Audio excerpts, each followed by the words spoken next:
Let's dive into databases by first looking at how to work with interfaces. Specifically, we look at the Bolt database, and finally we put it all together to have persistence and CRUD. So in the previous section, we had a simple HTTP server that handles two different routes, the create route and the user/name route, which has all the other methods like update, read, and delete.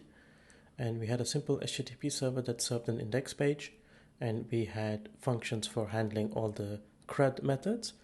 And most importantly, we were storing the user's data in this local map, which would get deleted every time we restart the service. So this is what we're going to change in this video. Databases are essentially just buckets into which you can put data, from which you can take out data. From a database, you can create, list, get, update, search, or delete objects. There may be many implementations of database available, like Redis, Postgres, or Bolt, which we're going to use, and we need an opaque layer which hides or abstracts the implementation of this database so that the caller does not have to deal with the complexity of different implementations. This is what an interface helps us to do. So let's make our implementation of the database easier by using an interface. So what I'm going to do is first define a database package. So I'm just going to create a new folder in the package folder and a new file called database.go. The whole point of having an interface is to abstract the underlying implementation, which means that the callers of the interface don't have to change if the underlying implementation changes. So this is sort of a constant entry point for anybody who wants to use databases. So let's just write some comments and make sure that the Golang is clear. So an interface basically abstracts the implementation. So the caller, in this case our server, will only see this database interface, whereas we could change from Bolt to Redis to some other database. So let's create a simple create function which takes in a context and some data. So you want to create an entry in the database. And after that, we can also just return an error in case the creating has a problem. And that's it. So that's our initial method. Before we fill in the other methods, let's go and make sure this whole chain works. I need to head over to the server package and see that this database is implemented there. So let's go ahead and do that. And in our main, we need to insert this into the server somehow. So first let's do that. What I'm now going to do is to create a database value in this server struct and import it during the new method or the constructor. And I'm just going to replace the existing map with that. So this is imported from the database package. So this map is what we're going to replace. And we are going to call the database functions every time we get a HTTP request. So let's just simply replace that. And this is quite simple to do. Replace all the necessary variables. And that's it. And you will have some errors. So we're going to just comment that out. And you also have errors in the handle users function, so maybe we comment this out as well. Actually, let's comment out this entire thing, because at the moment we're only talking about create. We will get back to this later on.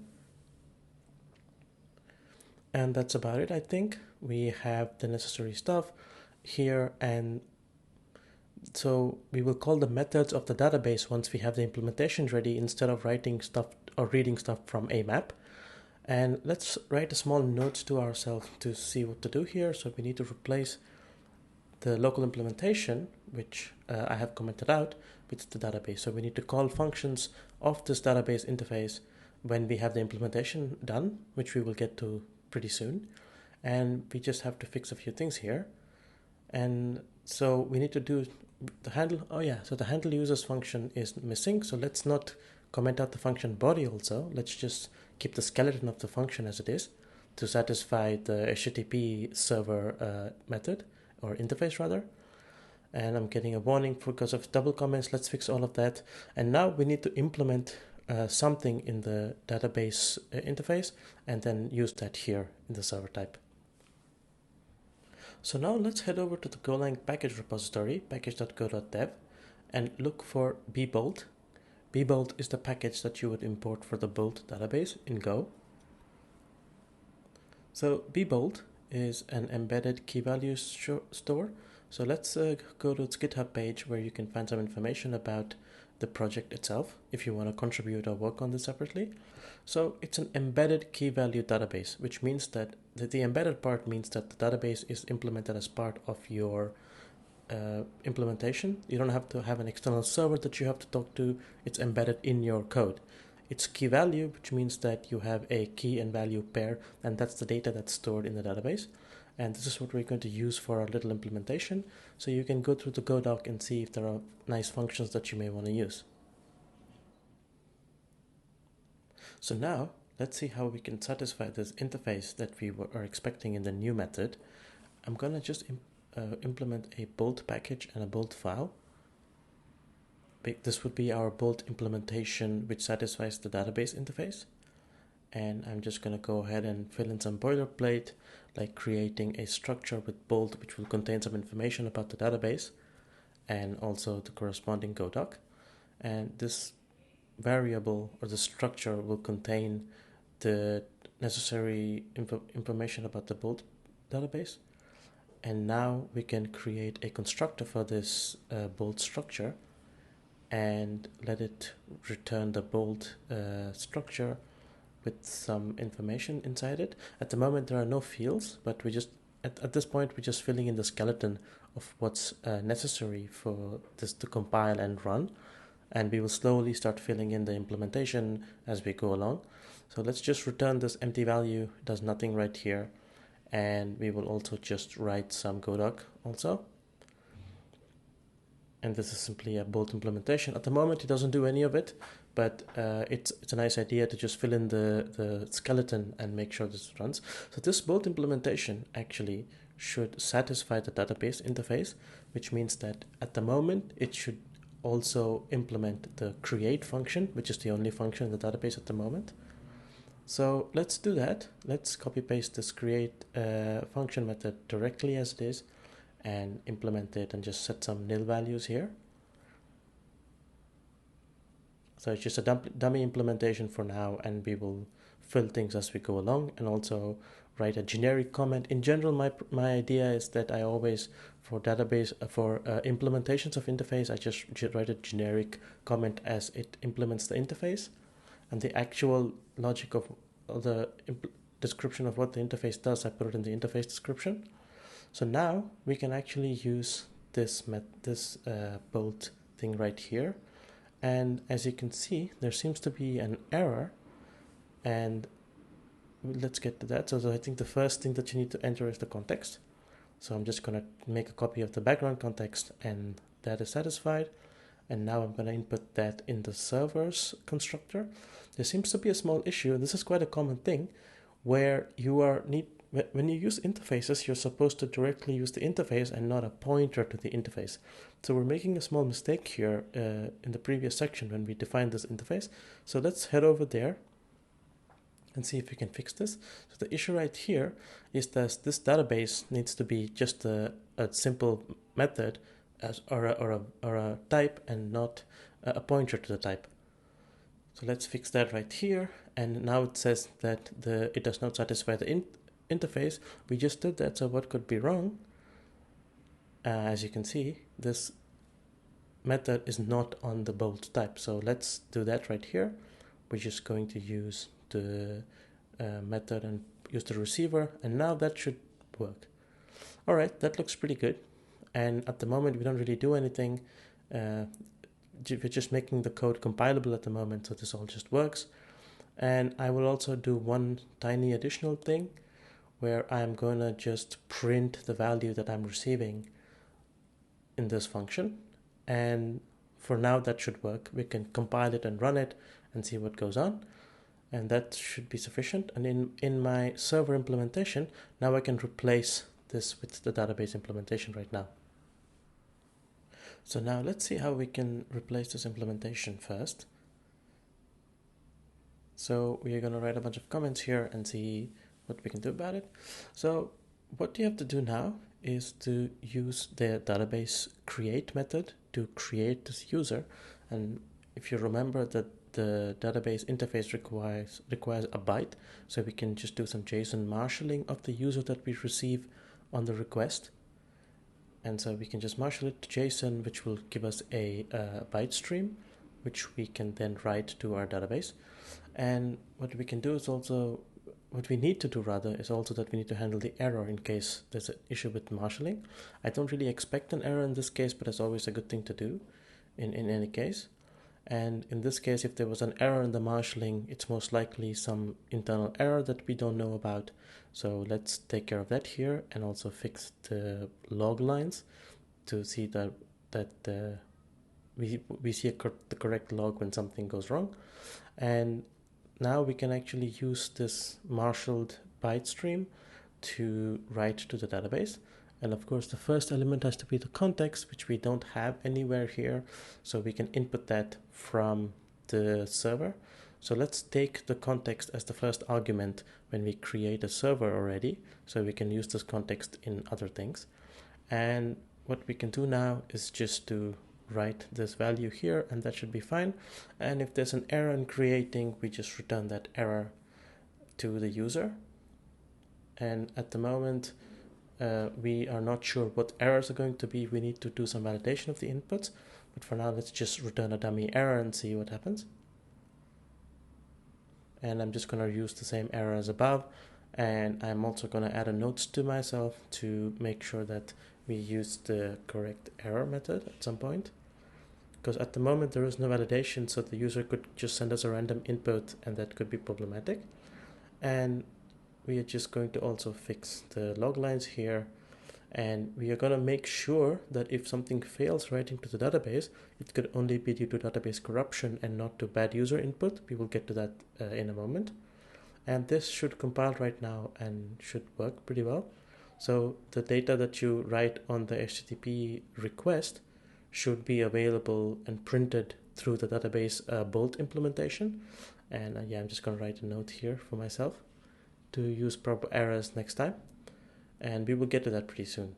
But this looks pretty good right now, and I will also add some notes to myself to make sure that, because this is a create method, we need to make sure that the user does not already exist when you create it. So we need to first get a user with this username, and if the user exists, we return an error. But once again, we will get to that.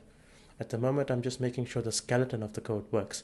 So back in our command line, let's run this code to see if everything at least compiles. That looks pretty good.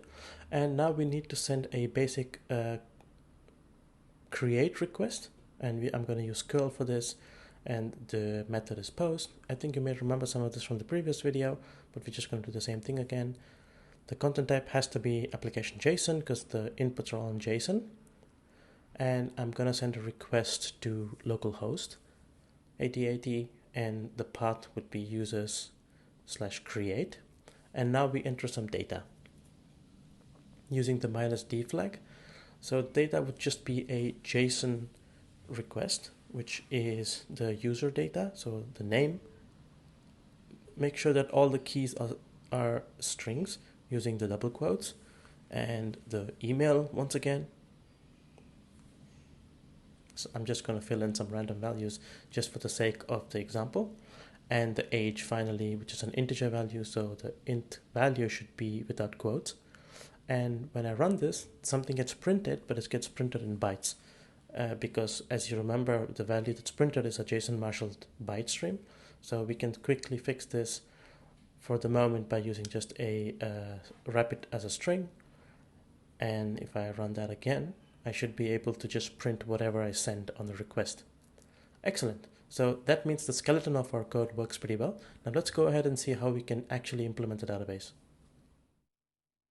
All right, so now what we can do is look at the documentation to see what else is required for our Bolt database. Now, so the first thing for the database is to actually open a database or create the database. So let's do that first. Now, this is the piece of code that we want, and we need the bolt.open method, which takes a path and some file permissions. So let's do that here then. The best place to do this, of course, is in the constructor. So what we're going to do is provide a path to it which can be variably filled. Actually, let's do another thing. Let's use a directory instead, so that we can fix the path, but the directory can be, we can fix the database name, but the directory can be filled in by the user. And the name of the database is going to be a test.db. I think that looks pretty good. And now we need to enter that path here. So what I'm going to do before that is to create a folder called data, and I'm going to ignore this because I don't want to check in the database into my version control. And now we have a location where we can create this database. And let's go ahead and do that. So what we need is the bolt.open method. Now let's remove all the unnecessary stuff from here first. And also these comments are not necessary, it's just for your understanding. Now we also need to import the bbolt package, so let's do that first. All that looks pretty nice. Now we have to replace this location or the path with our path, so let's concatenate strings here. So the first would be the directory / the database name, and we will just fill those in from here. And so you will create a database called test.db in the directory that you have mentioned, and the file permissions are just default. I'm not changing any of those things there, and that's about it. So that should open a database. Now it's really important to handle this close function, because a database once opened needs to be closed, otherwise other people or other clients cannot use this database. So the thing is, we cannot do this here, because once the new function exits, the database will be closed, so we need to close it separately, and we need to store this database variable somewhere and close it outside this function. So I'm just going to create a simple close function which has a context in it, and I'm going to, this close function needs access to the database, so I'm going to make it a method of the bolt type, and a little bit of a comments for the people who want to use it, and this has to be done, so we just write it in the Golang. Alright, so now we need this bolt.db somewhere. We don't have it now, so let's add that to our structure. This would be a bolt.db, and now this you can feed it from the constructor and then close it in the close method. And the constructor is right here, so we can just use this db. So this db is a pointer, so instead let's make it a pointer to make things simple, and remove that. So okay, so at least we now have the close method. The close method has been taken care of, which is quite nice. And we should just do that here also. So we have to provide the path right here, and it's in the local, in the current location and the data place. All right, so now we need to also make sure that in case there are errors while opening the database, we exit the function instead of infinitely being stuck on the open. So let's add a timeout to this open part. I'm just going to clean this up now, so I need to so we can use it later on. And we can add timeouts in one of many ways. What I prefer to do is to put the timeout in the context and do the cancellation as part of the context.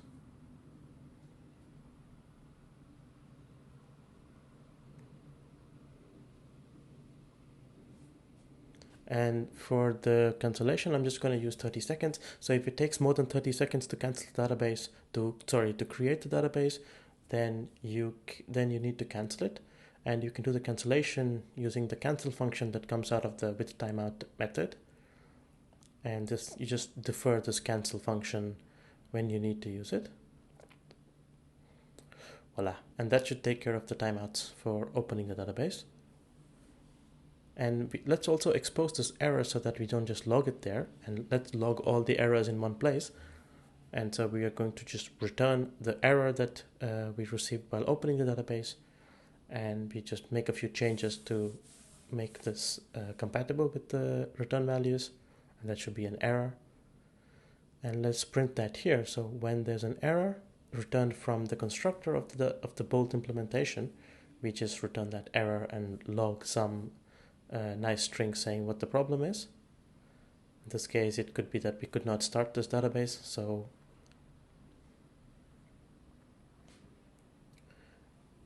and let's just print out the error message. That looks pretty nice, I think. And for now, this all looks pretty good, and we have some cancellations. Now we need to look at implementing this create method using Bolt. So basically creating users using the Bolt database. So to replace this print line that we had. So if you look at the documentation, all actions in the database are through transactions. So there are two primary kind of transactions, read, write, and read only. There are others, but we won't get to that now. So read-write transactions are for create and update methods, and read-only are for read methods or list methods. There are other options in the database which you want to look at, for example. But before that, we need to start using something called buckets. So a bucket is sort of a namespacing. It creates a special location for the data that you want to store so that it doesn't interfere with other data, maybe using another function. So a bucket is sort of a namespace. So let's use that here. And let's create a separate bucket that isolates the data that we want to use from our code. So if you have multiple functions or multiple callers using the same database, you want to isolate their data, so we just use buckets. And in this case, let's use the bucket name as the users database. Now, if you have a separate set of data that you want to store, like user accounts, that could be a separate bucket. So just something to keep in mind. And also we can use this nice create if not exists method instead of simply create, so that we only create a new database if the bucket does not exist. So if it exists, we'll just try to open it and continue with what happens. And also once again, let's return this error message. Instead of logging it there or formatting it there, let's return it to the caller.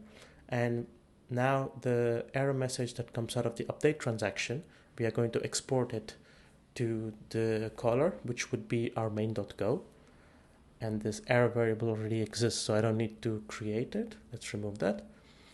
And that's it. So now this error should be returned in case the bucket could not be created or if the existing bucket was not found, for example.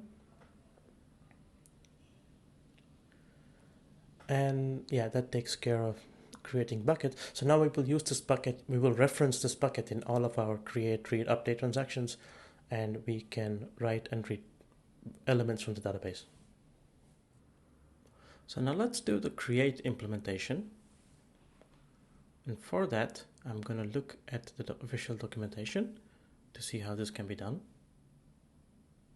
So we have to use key value pairs, where the key is the name of the user and the value are the other values. We're just going to copy paste this db.update function block and put that here. And what we need is a key, which is the username, and of course the value, which is this a byte of elements.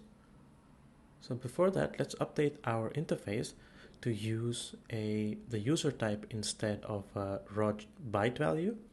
So we can do that by just moving this user structure into the database package and exposing it by making it capital, making the first letter capital. And then what we can do is use that in our interface. So now we use user instead of a byte value. And let's fix that in all the occurrences where there might be an error. So you can access it by database.user. And then you can go ahead and make sure to implement that in the Bolt implementation also. So just change the value of the second argument to user. And now if you can see in this user argument, the first value of the argument is the name, and the second and third values, or as many values as you want, are the values. So the name is the key and the rest are the values. So for the values, I'm just going to create an intermediate structure which holds the values. I'm going to call it user info as we did in our example in a previous section. And it will just contain the same fields, email and the age. And I'm also going to add the JSON tags for this because the value is going to be stored as a JSON marshaled byte.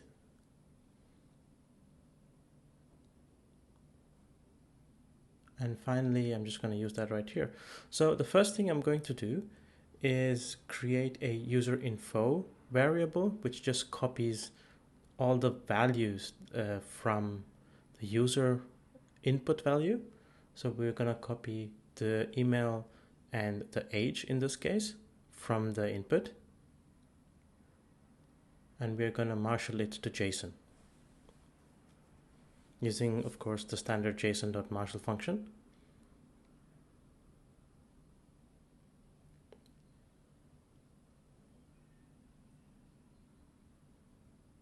All right, and then we need to handle this error here. So in this case, we're going to add some validation later on.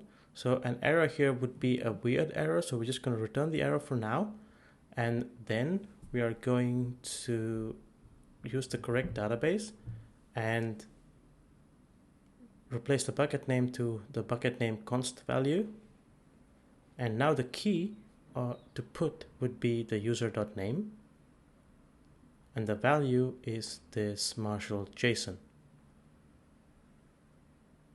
Great, so that takes care of that, and that should be it mostly for the update method. So that takes care of the create part of the implementation. And now we can use that in our HTTP callback. So we're just going to use the s.db.create method. The first input has to be a context, and we don't have it here, so we can store that in the server struct, and we need a way to get the context into the server struct. So we can just add that to the constructor.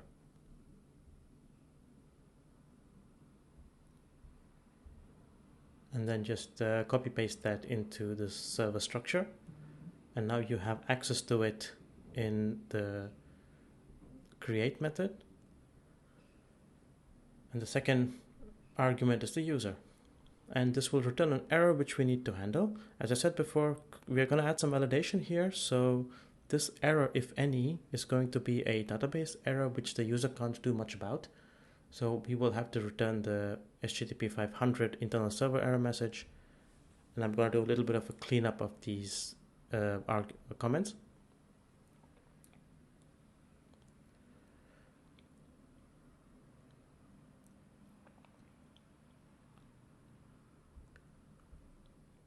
And we're just going to add a few quick notes of what we need to validate.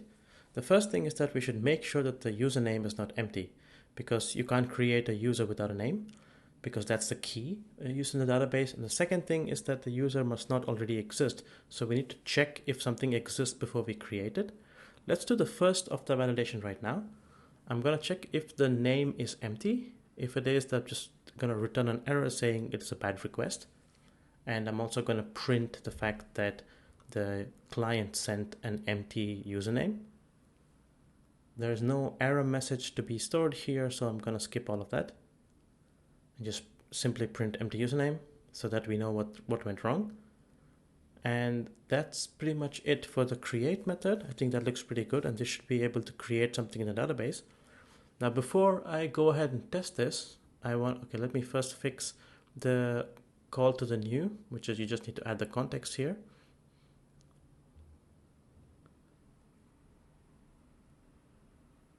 And that looks pretty good.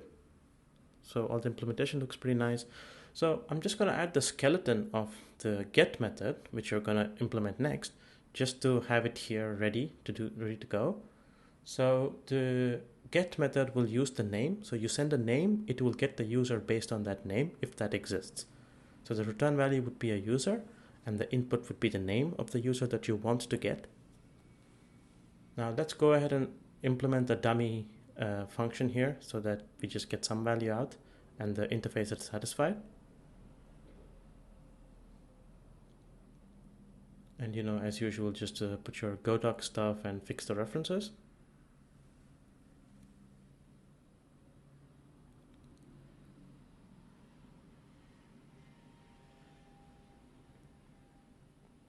So I'm going to return nil because it's a pointer. So that's pretty much good. So with that, now you can uncomment some of these commented lines, and we just want to implement the skeleton of the get method. The actual getting will be implemented in the next section, but now let's just do this first. So instead of getting from the map that we used to have, we're now gonna use the s.db.get method to try to get the user with this name. And of course, it's the same context. And you're also going to pass the name that you retrieved from the parameters. And this will return a user. Now, since the interface was defined as a pointer and we return nil, not nil values, we can check if this return value is nil, it means that the user was not found. We just return a HTTP 404 error code saying that the user was not found. And that's pretty much about it. So that takes care of our skeletal get part. We just need to make sure also that we marshal this user that we returned in case it was not nil and send it back to the client. So the rest of the code can remain the same. We don't need to do much there. And yeah, that's about it. I'm just going to move this print statement to the top because I want to say I want to print this message exactly when I do the get. So now when I run this, I'm going to create this user once again. And now it's actually created in the database. You can't actually see it yet because we don't have the get method. But if we simply do a get for now to compare with the results later on, you have to call the get on the user/username, so in this case Bob. You don't get anything. So we can actually turn on the verbose error logging with -v. As you can see, it's a 404 because our database implementation returns a nil value. And in the next section, we're going to fill that up. Now let's see how to get a user from this database. So I'm going to copy paste this section from the view part. And let's add that to our Bolt implementation. We need to replace a few things here. So the database is basically the one from our structure. And we also need to just replace the bucket from the bucket name. I can do that here. And the key that you need to pass to the get function is the name that we are getting in from the function arguments. So just replace that and get rid of this line. And so the thing is, this variable v is the byte value that is returned from the database. And if that variable has no value, if the length is 0, it means that this item was not found. So that's how we know it's not found. So we need to export this somehow. So instead, what I'm going to do is just create a raw byte, which is outside the function transaction. And also I'm going to do this thing where I'm going to initialize the user that is returned. So you don't have to initialize it somewhere else. It's just a handy way of doing it. You don't have to do this. And in the transaction, all I'm going to do is just pass the value that is read from the database to this raw variable. And now we can look into see how we can work with this raw variable. So the thing is, now if this raw variable has nothing inside it, so if the length is 0, it means that an element with the name was not found, with the key name was not found. So we can skip that. Since it's already initialized to a nil pointer, when you just return here, you will get a nil value anyway. And now we're going to unmarshal this value that is read from the database, which is raw. So the data is raw and the interface is the user. So I'm just going to create a variable of the interface user. It's a database.user. And I'm just going to pass these values into the unmarshal function so that the value can be unmarshaled. And of course, we need to handle the error. In this case, since the data that we are storing into the database is already a marshal JSON, if you have any errors on marshalling, it's most likely some kind of a corruption of the database. So we can log a fatal message in this case.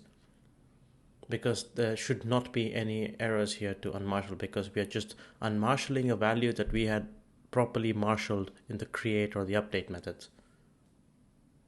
So that looks pretty good. And now finally this value that has been unmarshaled has to be returned to the caller. So I'm just going to set the address of the user variable to this u variable, and that should be it. So let's run this and see how this works. Now I'm going to run this again, and if I do a run, you can see that the user Bob has been retrieved because we created it in the previous run, and that works as we expected it. We can also now run a sort of a test to see if a user cannot be obtained. So as you can see, I just looked for a user that doesn't exist, and I get a 404 because the raw variable was empty. So let's take a slight detour in implementing the update method to do this additional validation. So we had left the small to do in the previous section where we wanted to first check if the user exists and then only create it. So the easiest way to do that is to just do a get and see if the user exists. And if the user exists, we don't want to allow the clients to create the same user. So this would be a HTTP bad request, because it's a bad request, user exists. And I'm just going to format this error to make sure that that is printed.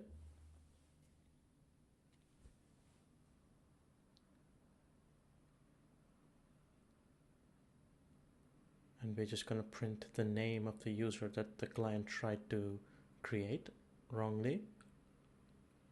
And I think we are ready to go. Let's run this and see what happens.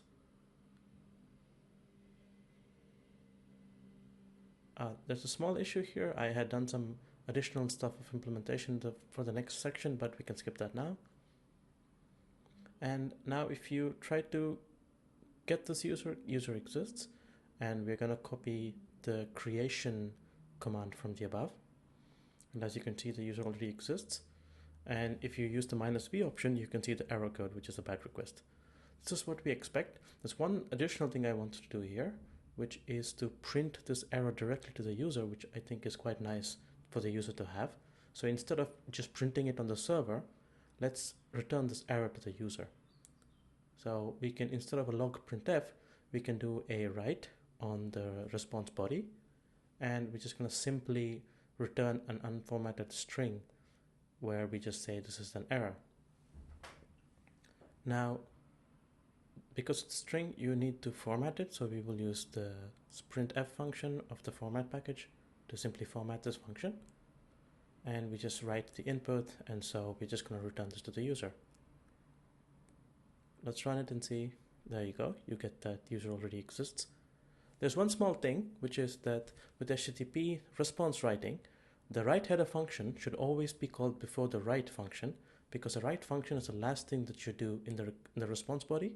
So let's just interchange these lines, and this error would be gone, or this warning message will be gone. So now let's start updating the patch method. So I have the update method, which I'm implementing on the database. And let's see how we can implement that in Bolt. So I'm just going to copy paste the method definition. It basically contains the context and the name, and it returns a user, the updated user. And we're just going to fill up the Godoc. At the moment, let it just return something. We'll get back to it. So let's also uncomment some of the stuff in the switch case so that we can fill in some areas.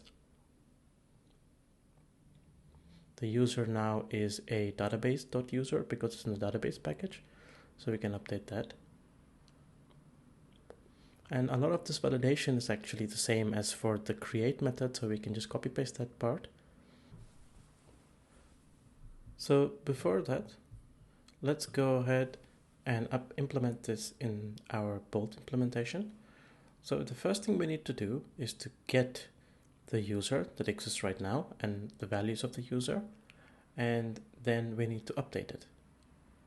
So I'm just going to change the method to use a pointer instead, because it's easier to deal with a pointer. You can just set it to nil instead of this database user type. And what I can also do is, so in this case, the length of the raw value will never be 0 because we are pre-validating the fact that this user exists before we even get to this stage, so we can leave that out. And we are just going to use the same unmarshalling method where we are going to unmarshal the current value from the raw data into this current variable. And we're just going to replace all the fields that are in the current into this. But before that, let's see if we can take this validation stuff to prevent users from entering 0 values. And what we also see is that we need the actual update of the user. So let's use the user variable instead of the string name. And so now this user has the name field inside it. And this user variable now contains all the updatable values.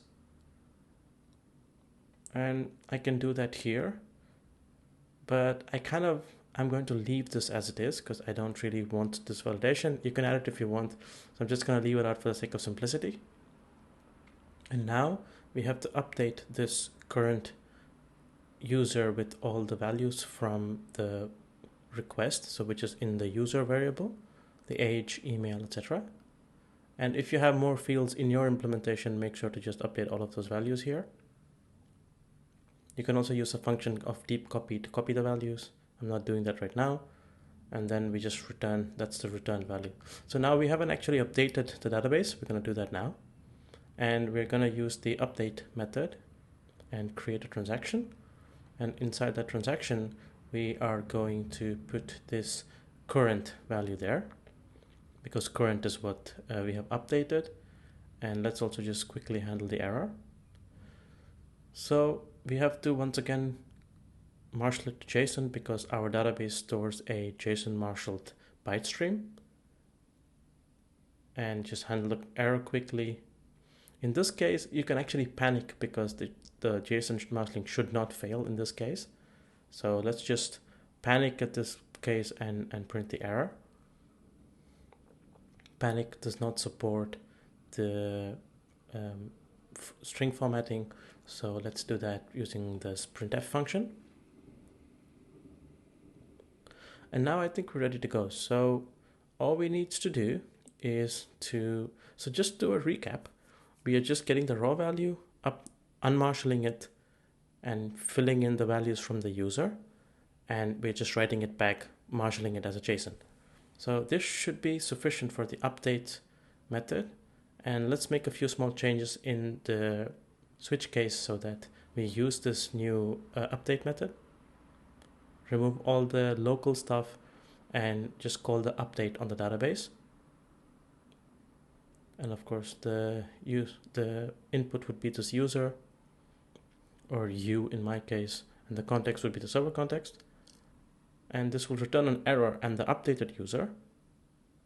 So if there's an error, then we have to return an internal server error because the request was validated and the only possible error case is some kind of database error. So we can return that error just copy pasting some of the cases from above. And in this case, we just could not update the database, and then log the error.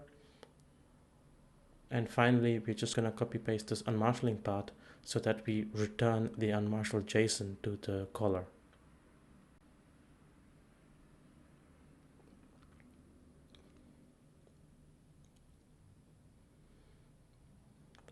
All right, so I think that looks pretty good.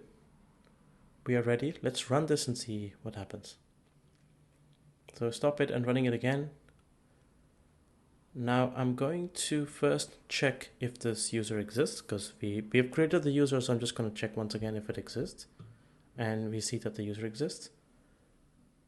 Now I'm going to just copy this post request and change the method to batch because most of the other parameters are exactly the same. And I'm going to call the user path, the username path, and then I'm just going to change a few parameters, remove the email, and change the age. So the age has been updated. And when you do a get now, you see that the age has been updated from 21 to 22. Now, as you can see, the email field is empty. This is the validation stuff that I was telling you earlier. you can, if you want, you can optionally add a validation to make sure that the certain fields are not empty before you update them. But in my case, I don't want to do that, so I'm allowing the user the option to clear some fields. So I can just put back the email now if I want to. There's a tiny error here. I've forgotten a comma, I think. There it is. And yeah, so that takes care of that. But if you see, the name field of the returned JSON is empty. So this is because when we write something to the database in our Bolt implementation, we are actually not writing the user structure, but we are writing the user info structure. And the user info structure does not contain the username. So we're just going to echo the username here by repeating this from the request. And that should fix the problem. As you can see, we use the user info that's written in the database. That should fix this. So let's run this again and do an update again. Now I'm going to update the age just to see that there's a difference. And now the age is 23 and the user is returned correctly. So that's your update method. Now let's look at the final phase, which is to add the delete method. So we can just copy paste this update method and change some of its parameters. To delete something, you just need the name. So we can copy paste that from the get method. And once the delete is successful or not, you just return an error. So now I will just implement this in the Bolt implementation. So the thing is, the check for the uname and also to check if the user actually exists is common for all the methods. So what we could do is just move this to the top of the switch case so that it's common for all three methods. So let's do that now. So the getting part is common for all methods. So once we reach a certain point in the code, once we get into the switch statement, the name has already been validated and we know if the user actually exists or not for the update, patch, and the delete methods. And I'm also making a small change to make sure that the name in the JSON is not empty. With this, we can now implement the delete method. So let's go ahead and do that in Bolt first.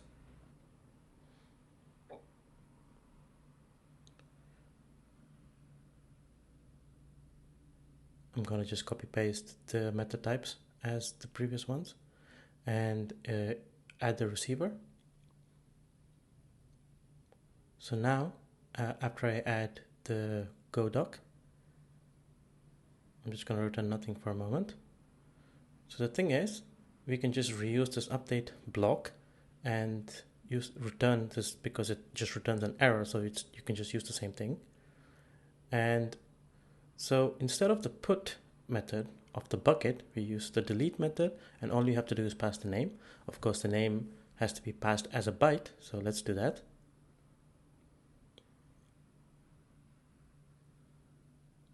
And that's it. That's all you need to do to delete an element from the Bolt database. And so that should take care of the implementation. And now let's just add this to our delete switch case. So all you're doing is calling the database and the delete option with the name. And of course you need to pass the context because that's the first method, the first argument. And we also need to handle this error. So the only possible case that it could be an error is some kind of an internal error, the database corruption or something. So this is not something a user can do anything about. So we just return a HTTP 500.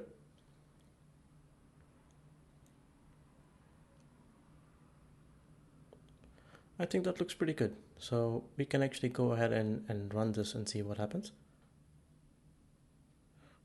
So let's stop and run again.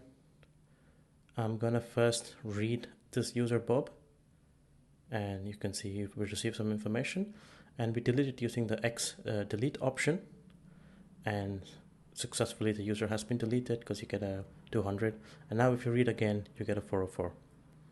So there we are. That's the delete method. So in this section we learned a little bit about databases, how to use interface to abstract implementations of databases, how to use the Bolt database and the bbolt for Go, and put it all together to have persistence in our CRUD implementation.